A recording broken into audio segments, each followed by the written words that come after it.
What's up, guys? Happy Friday. All right. I hope you guys have had a wonderful week and a wonderful Friday, or as some may say, Fry-yay. So it's about 5:30. Most of you are probably getting off work right now, heading home to start your weekend. I had the day off of my day job, so I've been at home working all day today, which is really nice. I love Fridays. I get to work from home, but it doesn't feel like work, which is awesome. So if you guys are tuning in, please say hi. I would love to say hi back. And thank you for watching. Linda, I see you're here. Hi. Hey, Cody Smith. Nelson. Yeah, thank you guys for tuning in. I'm glad you guys are watching. All right, so I'm going to be talking to you guys about, so the title of this video is 17 ways or 17 laws to fast track your success inside of your business. And no, I'm not going to cover all 17. I'm going to cover 4 that I felt were really important and that really resonated with me, and I wanted to talk to you guys about them. The 4 things that I think are really important inside your business. And just really creating success for yourself, and that I feel really has helped create success for my business.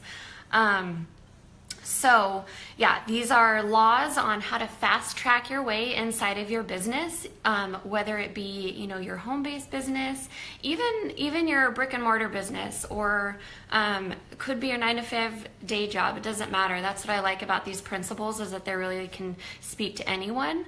But this is especially pertaining to your networking business, your home-based business. So the first one I want to talk about is belief. And this is so important. This is really like the foundation of your success, the foundation of building your business and reaching greater heights in your business, is having belief. And there's a few beliefs I'm referring to right now, and that is belief in the industry as a whole.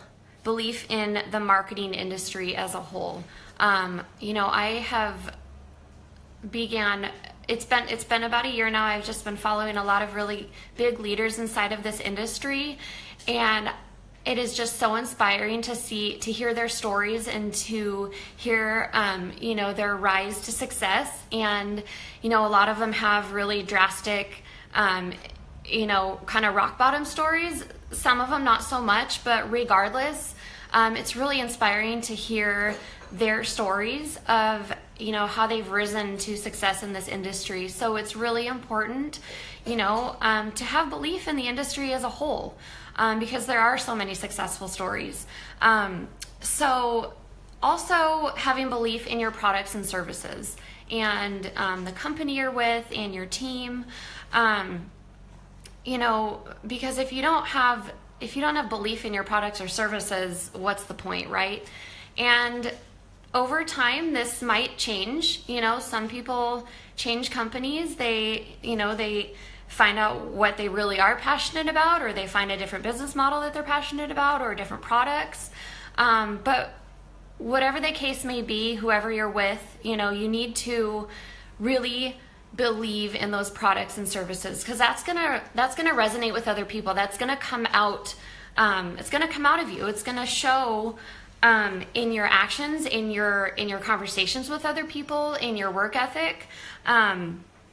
So people are gonna see that, and it's gonna really fuel your fire and create a ripple effect when you have a lot of belief in the products and services and the company you're with, and just the industry as a whole. So second law I want to talk to you guys about is immersing yourself in success. So this just basically means surrounding yourself with really successful people. And, I'm not talking about people who make a ton of money. I'm talking about people who have a lot of goals, who are driven, who are uplifting, who are positive. I myself, I talk about this a lot, but when I'm driving in my car in my free time, I'm listening to podcasts and Facebook Lives, and I subscribe to a lot of leaders' newsletters, their emails. Hey, Jen. Thanks for watching. So, immersing yourself that way, getting around leaders, obviously in person, that would be amazing because, you get to interact with them and get their perspective on things. But, going to events, that's very, very important. Getting around, people, getting the feel of just that buzz in the room. Events are so important. They're so fun, and they really uplift you. I was listening to a wake-up call this morning. I love my morning wake-up calls. Diane Hockman, who's a 7-figure earner, so this lady's very smart, successful. She knows what she's talking about. But she talks about, I thought this was so interesting. She goes to a lot of events, a lot of events, and she talks about the high that she experiences when she goes to these events. There's a euphoric experience because of all the dopamine going on in your brain. So what she does is she plans specifically, like, in certain amounts of time or time increments. She'll, if she comes home from an event, she'll schedule another event so many days or weeks later, or she'll schedule a webinar or a call with her team or whatever it may be that gives her that kind of high and euphoric feeling. Because that really does drive momentum. I remember going to my first event back in October, and it was so, I didn't want to leave. And I was like homesick for the event for weeks after. I just wanted to go back. And I was like, I wish we had an event every month. But so, surrounding yourself with success in that way, and not just with leaders in the industry, but also your friends and family who are uplifting. And my sister's texting me over and over again. Okay, she just needs to hop on and watch. So, okay, surrounding yourself with friends and family who are, very uplifting and positive, and not necessarily anyone who buys from you or joins you, but people who, like I said, who are uplifting. Do you guys ever hang out or have friends or coworkers who are kind of down in the dumps a lot, and eventually you start noticing that kind of rubs off on you?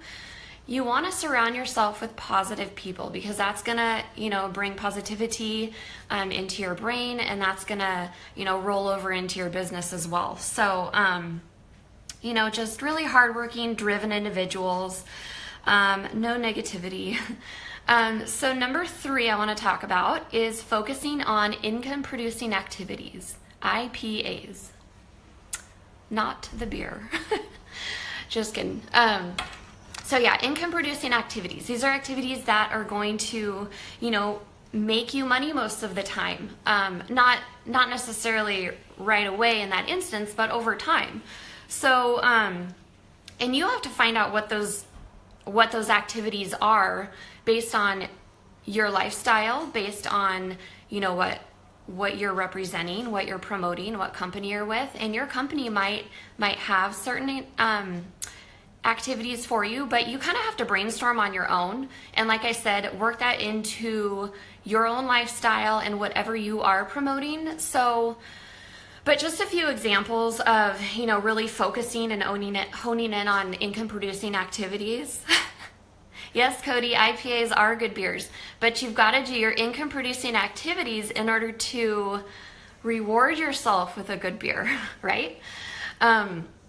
Okay, so for instance, oftentimes we get on social media because we think we're going to do some kind of IPA, whether it be prospecting, putting on a good post, posting a good status, or whatever it may be, promoting whatever you're promoting, joining groups, whatever it may be. But sometimes we get stuck in that Facebook hole, and 5 minutes on your newsfeed turns into a half an hour. So you really want to, just as best you can, focus in on those income producing activities. A good friend of mine, Sarah, talks about doing these activities in 10-minute increments. She has many children. She's got like a soccer team at home. Just kidding. I think she has about 6 kids. So she really has to focus when she's doing her activities. But she talks about, setting up 10 to 15-minute increments. And I think that is so smart. Even setting a timer. Thank you, Cody. I appreciate that. Setting a timer, saying, okay, I have 10 minutes to get on Facebook and do whatever it is I need to be doing for my business, not for pleasure, but for my business. It could be other things, not just Facebook. That's just an easy example. But, attending events or putting on events. Learning and mastering a marketing platform, whether it be Facebook or Periscope or YouTube or putting on webinars, whatever it may be. But time is so precious. You really have to, use it to your advantage, because it can definitely be on your side or be your enemy if you're not using it wisely.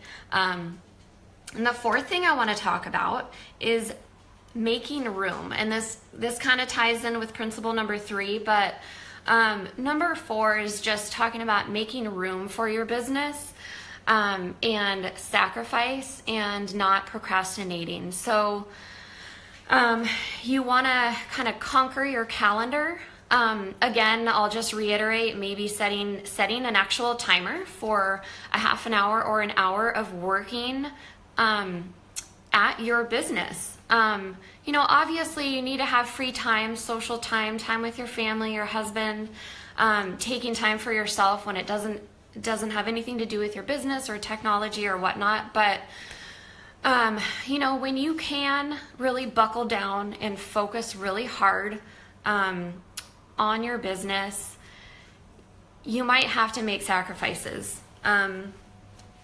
Like I said, I have Fridays off, and most Fridays I'm at home. I'm not really out doing fun stuff. I usually save that for Saturdays with my husband. But Fridays, those are my days to schedule appointments and to really put in working time. So you have to focus on the extreme short term as opposed to long term. It might take a lot of extreme sacrifice for the first few months or the first few years. Hey, Katie, thanks for joining.